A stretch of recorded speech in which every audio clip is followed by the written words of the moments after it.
So, this is the first lesson in prelims. MS2, kidney functions. So, yung una dito is yung overview ng health illness continuum. Yung disease, yun yung medical term na nagkaroon ng pathologic change sa structure or function ng body and mind mo. Kapag illness naman, yun yung response ng body mo sa disease. Masasabi mo na illness yon kapag nagbago yung level of functioning mo from pag kinumpare mo siya sa previous level, merong changes. So, yung acute illness, syempre acute, from the word itself, rapid or sudden onset lang siya. Ibig sabihin, short time lang. Kapag chronic illness naman, long term siya. So, kapag long term, nagkakaroon siya ng alterations sa physical and mental health mo. So, yung acute illness, mild to life-threatening siya. Gumagawa tayo ng mga medical care, which is yung specific treatment, katulad ng medications and surgical procedures para sa mga sakit. Yung goal natin is, syempre, mabalik yung tao sa normal functioning. So, kapag yung tao is naging acutely ill, merong mga illness behavior siyang ginagawa na nag-occur sa identifiable stages. So, yung chronic illness naman is, syempre, since long-term siya, masasabi mo na permanent na yung change, cause daw siya ng irreversible alterations sa normal and autonomy and physiology. So, hindi na mababalik sa dati, irreversible. So, since hindi na nga babalik sa dati, syempre dapat meron tayong special patient education or rehabilitation para maintindihan ng patient mo yung situation niya. Kaya kailangan nila ng long period of care and support. So, yung pathophysiology ng illness, kapag normal yung cell, makakapag-adapt siya. Pero kapag injured or diseased na yung cell, madededs lang siya. So, yung cell injury, yun yung nagkaroon ng disorder sa steady state ng regulation. Parang nagulo yung homeostasis, kung baga. So, kahit anong stressor daw na nag-alter sa ability ng cell na ma-maintain yung balance niya, nagkukos daw yun ng injury. Pwedeng reversible, irreversible, structural, or functional damage. So, ito yung mga examples ng external or internal environmental causes ng cell injury. Una, yung hypoxia, which is yung mababang supply ng oxygen sa ganitong part. So, yung nutritional balance naman, yun yung malnutrition, masyadong overnutrition or masyadong undernutrition, parang kulang sa nutrition since under nga. Kapag physical agent naman, yun yung mga mechanical. So, kapag sinuntong kita, physical yon. Kapag chemical agents naman, meron tayong lead, argon, and gold. Yung mga infectious agents naman, yun yung mga microorganisms, such as viruses, bacteria. Pag genetic defects naman, yun yung congenital or pagkapanganak mo, ganun na. Pwede yung mga mutation, ganun. Yung psychogenic naman is sa utak mo. So, malabo, pero ang nakalagay dyan is normal cell homeostasis. So, here we have sa left side, kapag yung cell is normal, nakakapag-adapt siya. Kahit na mataas yung stress. Pero kapag nagkaroon ng injury, syempre cell injury yon. Kapag hindi nag-adapt yung cell injury yon. So, kapag na-injure yung cell, nagkakaroon ng pwedeng reversible yung damage, or kapag irreversible na, mamamatay yung cell, or magkakaroon ng necrosis. Yung subcellular alterations naman is magkakaroon ng pagbabago sa cell, and yung apoptosis naman is kusang magpapakamatay yung cell. So, kapag yung cell mo is na-damage or destroyed, hindi niya na magagawa tong mga bagay na to. Katulad nung pag-maintain ng integrity ng cell membrane na important sa ionic balance, yung ability ng cell na i-transform yung energy or yung food to energy gamit yung aerobic respiration, which is yung ATP or adenotriphosphate, yung ability ng cell na mag-synthesize na ng enzymes and proteins, mawawala na. Yung ability ng cell na mag-grow and mag-reproduce is hindi na din magagawa. So, here we have the renal, kidneys, and urinary functions, assessment of renal and urinary tract function. So, ano nga ba yung ginagawa ng renal and urinary system mo?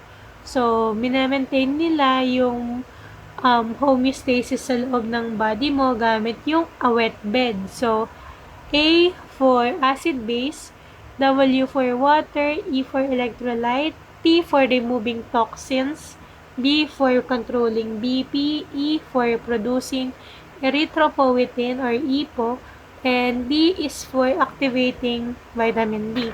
So, here we have the acid-base balance. So, yung normal na blood pH mo is 7.35 to 7.45.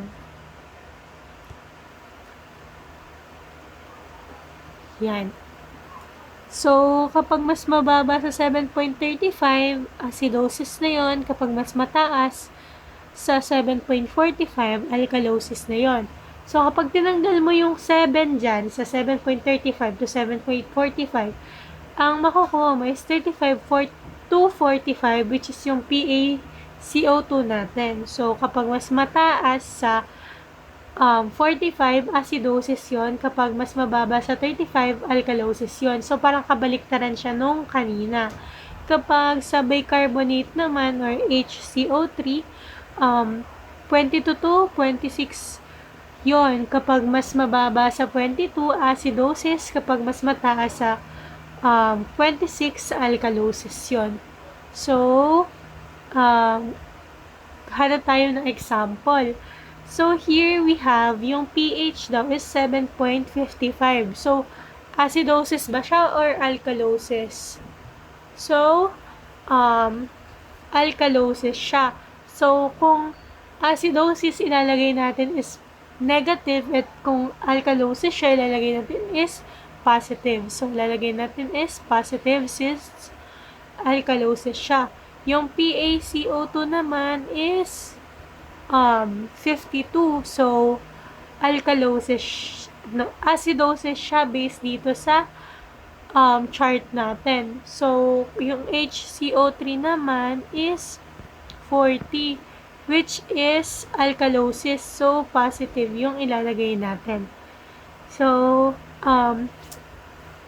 dito naman sa second table, iti-check natin kung mas mataas ba siya sa normal values or mas mababa. So, yung 55 ba, mas mataas ba siya sa 7.35 to 45? Yes. So, arrow up tayo dyan. Yung PCO2 naman, mas mataas ba siya o mas mababa? Mas mataas pa rin. So, arrow up tayo dyan. Yung HCO3, mas mataas ba siya or mas mababa? Mas mataas pa din. So, arrow up lang tayo ulit. And ang makukuha natin is yung metabolic alkalosis. Next naman, iti-check natin kung ano yung kung compensated ba siya or not. So, sa uncompensated, mababasa mo dyan na wala daw sa range yung pH. So, tama naman, wala sa range yung pH neto. Pero sa partially compensated, lahat wala sa range. So, ito yung parang best fit sa scenario na to. Yung fully compensated naman, yung pH is nasa range, which is very wrong sa scenario natin kasi wala nga siya sa range. So, yung pipilain natin is yung PC. So, ito yung tamang sagot. So, going back sa dito,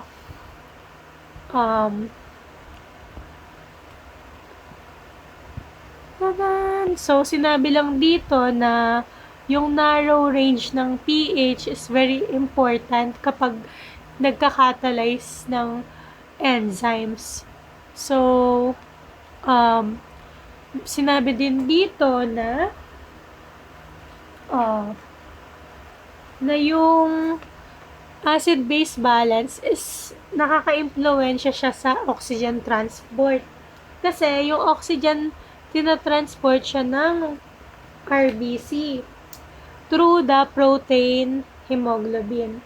So, kapag nagkaroon ng change sa affinity ng oxygen, nagkakaroon ng pH fluctuations na tinatawag nating Bohr effect.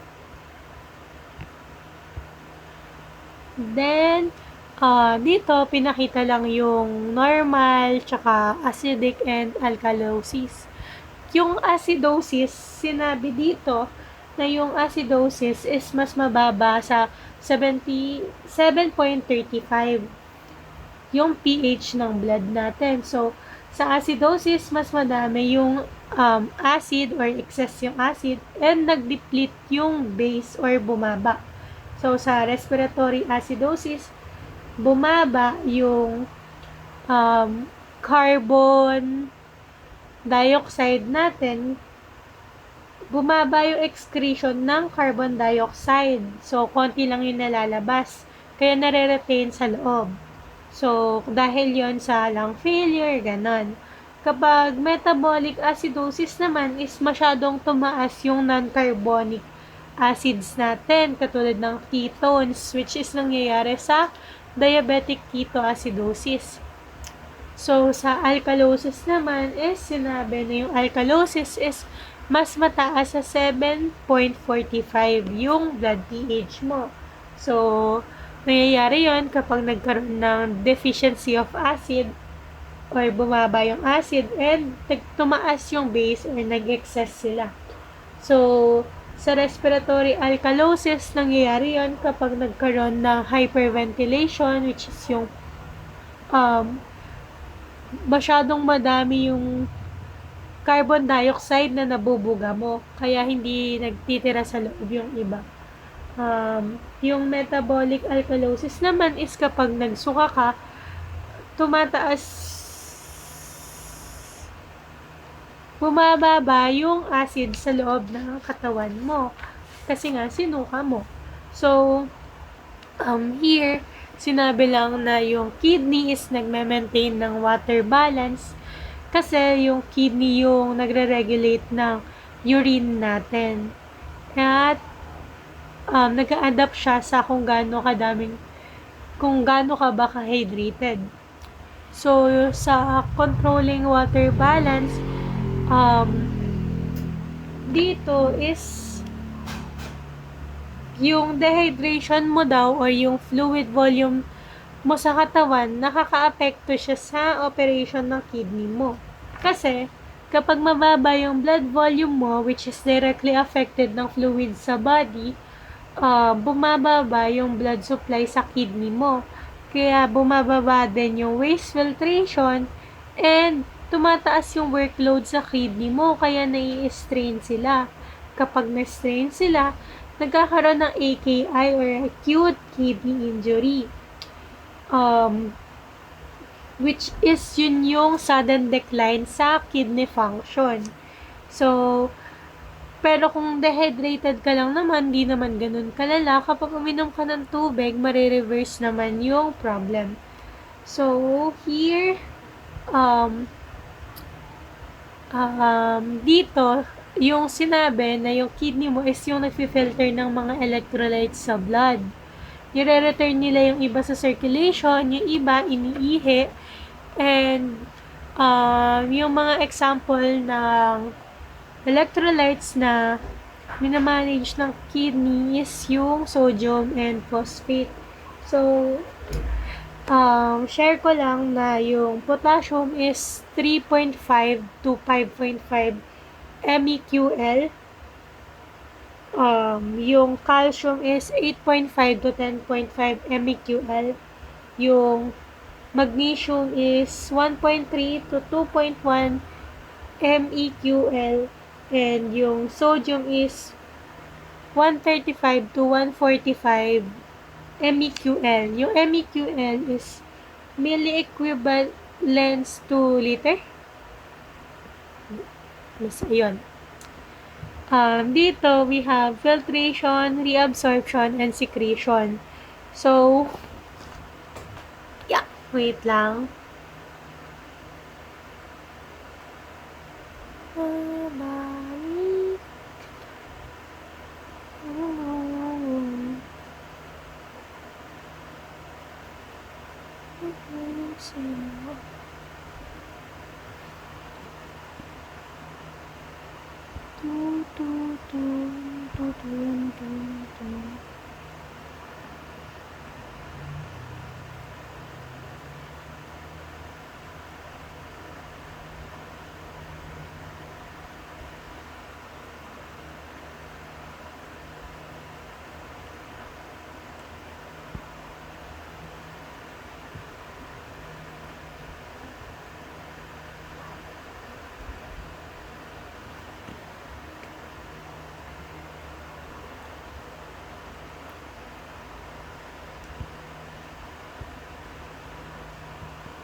Dadan.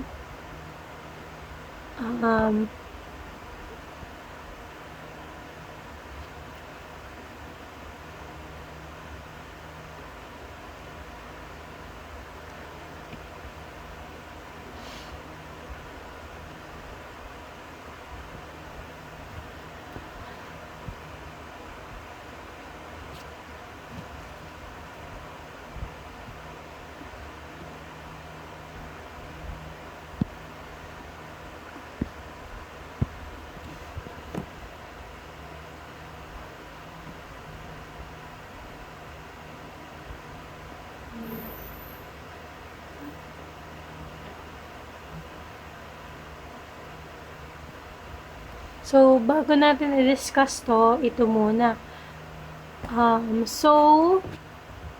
Yung topic na to is genitourinary system. So, sinabi dito na meron kang dalawang kidney, which is para silang bean-shaped organ na situated sa may vertebral column sa posterior abdomen mo.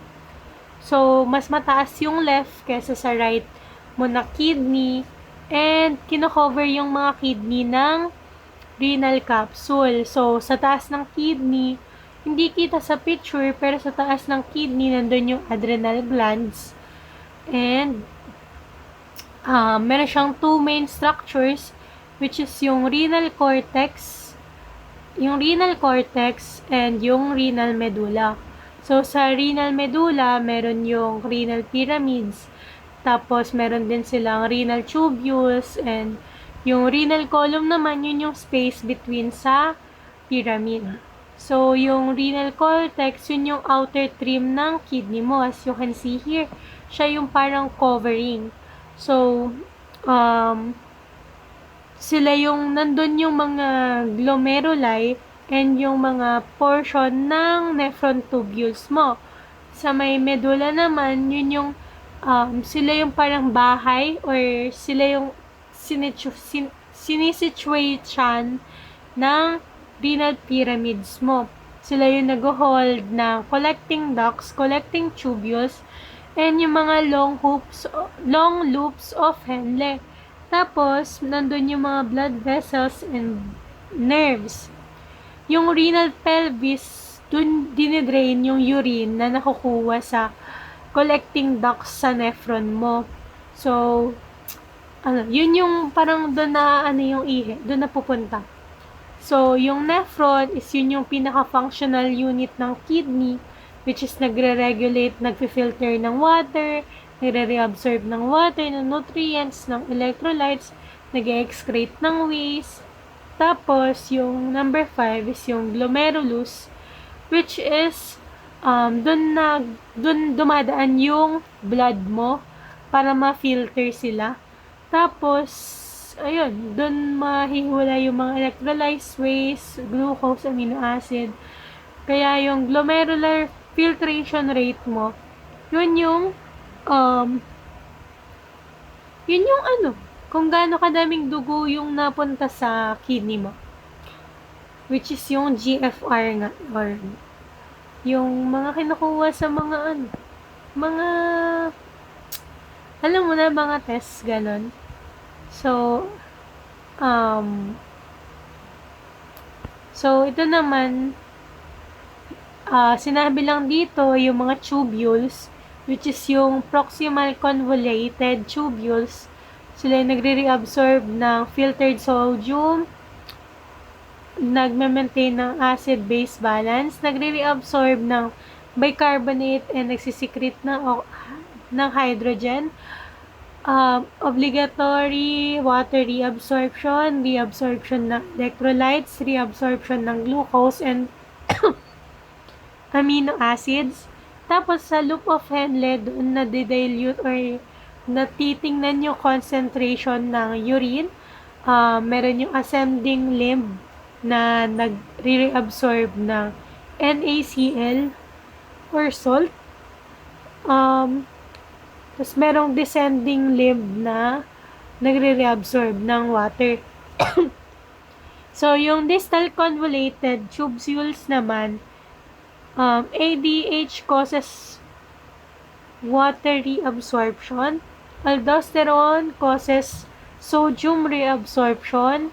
Filtered fluid moves into the collecting duct. Tapos yung renal pelvis sa ureters and then sa bladder. So, yung bladder, doon naho-hold yung urine mo, and yung adrenal gland nga, yun nga yung nasa taas ng kidney mo, which is nakaka-influence sa regulation ng sodium and water. So, sana na-gets, no? So, here na ulit tayo sa filtration, deabsorption, and secretion. So, ito yung, dito nagsisimula yung electrolyte balance. Since dito nga, na-determine kung i-reabsorb ba siya or itatapon na lang. So, yung blood flow, as said naman na kanina, dumadaan siya sa may glomerulus, which is,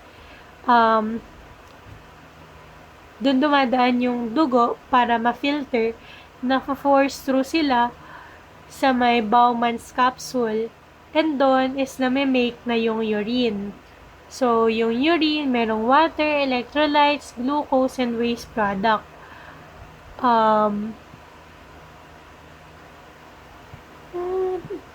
So, ito yon. Itong color blue, as we can see, yan yung Bowman's capsule. Yung red sa loob niyan, yan yung glomeruli. So, itong green, ito yung proximal convoluted tubules.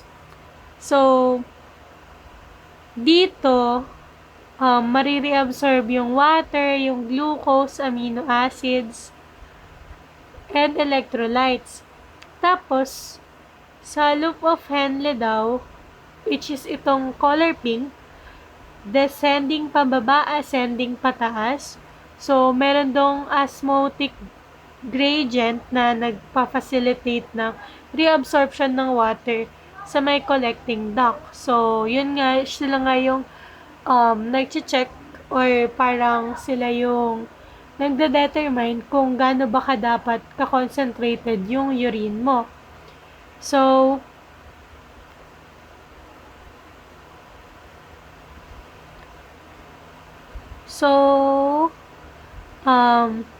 ito yung distal convoluted tubule. So, dito, hindi sinabi kung distal ba to, pero renal tubule secretes additional substances katulad ng hydrogen ions and potassium.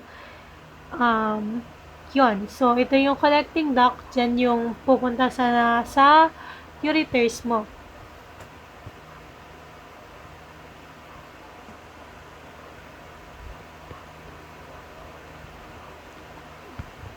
So, sa may sodium and potassium balance, Sinabi lang dito na yung sodium is extracellular cation siya.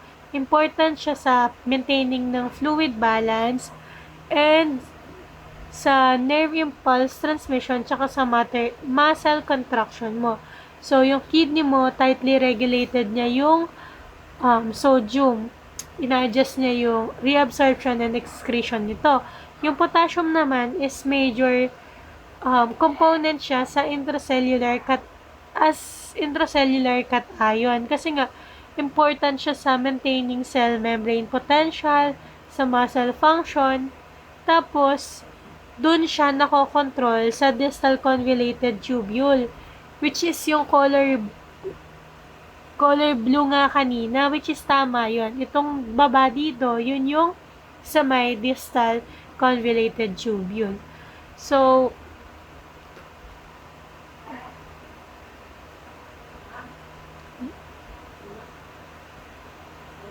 yung mga sobrang potassium daw is ini-excrete na lang sa urine.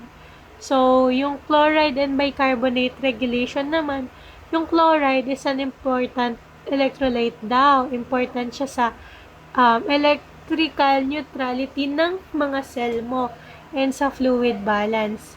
Siyempre, nire-reabsorb, parang nire-regulate din siya ng kidney mo kasi kasabayan niya yung yung sodium eh. Siyempre, yung asin, NaCl yun, di ba?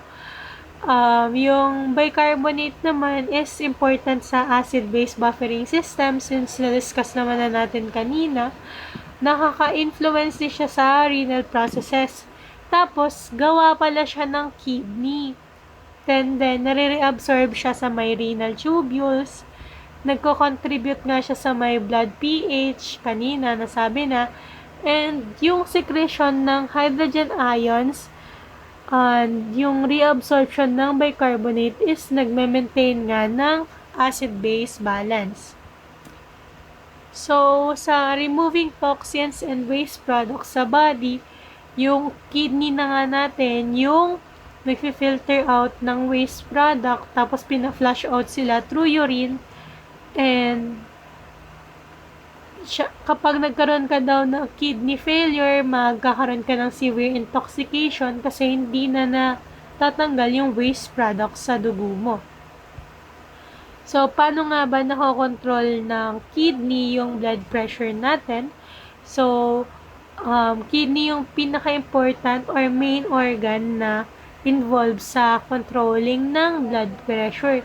Yung blood pressure, yun yung resistance na kailangan i-overcome ng mga blood vessels mo para makalabas sila or magkaroon ng blood flow. Tapos, generated yun ng heartbeat mo. So, yung kidney, sila nga yung nagre-regulate ng blood pressure sa dalawang paraan. Yung una is sila yung nagko-control ng diameter ng blood vessels mo. Siyempre, kapag maluwag or malaki, mas mababa yung pressure. Kapag mas masikip or mas small, mas mataas yung pressure. Parang hose lang yan. So, sa may number 2 naman, is sila yung nagde-decide kung i-retain or i-excrete na yung water sa katawan mo. So, initiated yon ng mga hormones, lalong-lalo na ng mechanism na renin-angiotensin-aldosterone system. So, ano nga ba yung RAAS? So, yung RAAS, yun yung kapag mababa yung BP mo, yung kidney mo, naglalabas siya ng renin. Tapos, yung liver mo, naglalabas ng angiotensinogen, and kapag nag-meet up sila, magiging angiotensin 1. Yung angiotensin 1 mo, pag pumunta yan sa lungs, makikilala niya si angiotensin converting enzyme, or ACE. Kapag nagsama silang dalawa, is magiging angiotensin 2 na, and magre-react sila sa may adrenal cortex, at sasabihin ng adrenal cortex mo na, oy, i-retain mo na yung water. Tsaka yung sodium. Paano niya yung nagagawa? Dahil sa aldosterone. So, note lang pala natin na yung angiotensin 2 is a potent vasoconstrictor. Kaya nila na ma-manage yung diameter ng blood vessels mo. So, next is, tapos na tayo doon.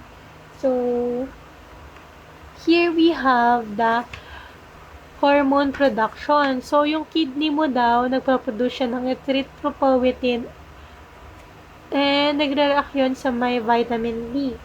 So, yung mga RBC mo kasi, nabubuhay lang sila ng 120 days. So, yung erythropoietin, nag-help siya mag-stimulate ng red blood cells sa may bone marrow mo. So, kapag bumaba yung oxygen levels, yung kidney mo, nagre-release siya ng mas madaming erythropoietin sa body mo para ma-maintain yung oxygen level na deserve mo. So, nare-regulate yung oxygen sa katawan mo, di ba? Yung mga oxygen, nag-a-attach yun sa red blood cell or sa may hemoglobin, which is protein. Natatransport yun sa katawan mo kung saan part man siya kailangan.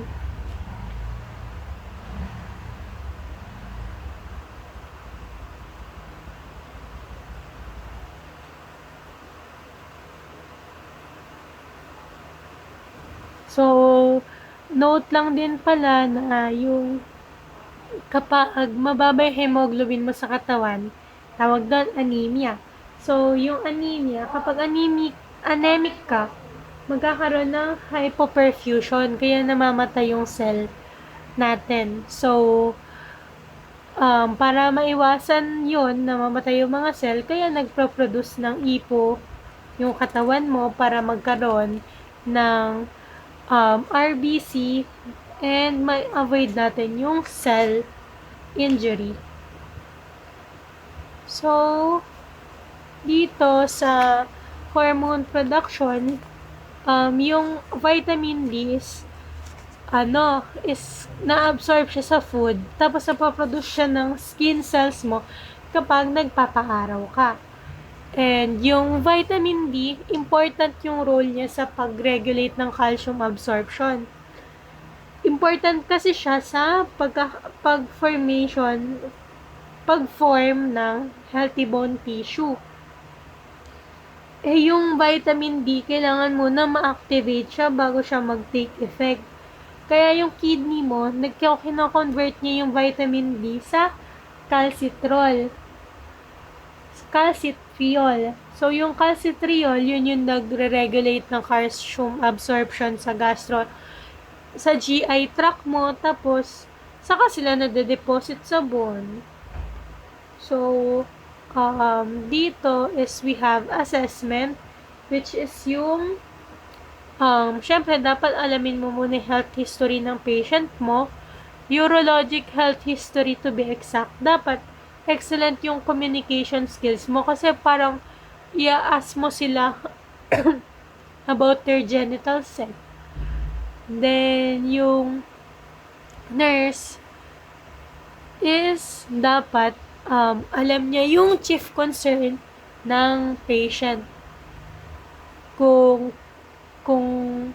kailan nagsimula yung problem niya, and kung ano na yung naging effect nun sa buhay ng patient, nasan yung masakit, anong klaseng sakit, gaano katagal yung sakit, and kung present ba yung sakit, ano yung nararamdaman mo kapag umiihi ka, and parang ano yung nagtitrigger sa pain, and kung ano yung nagre-relieve sa pain. So, history of UTI, including past treatment, hospitalizations for UTI, fever or chills, previous or urinary diagnostic test, tsaka yung mga paggamit ng indwelling urinary catheters, dysuria, which is yung masakit yung pag umiihi ka, and kapag nararamdaman mo ba yon kapag umiihi ka, kapag babago ka umihi, or kapag after mo umihi.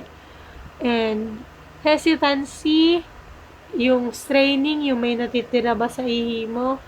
Yung pain is kung, yun nga, sinabi naman na kanina, yung pain.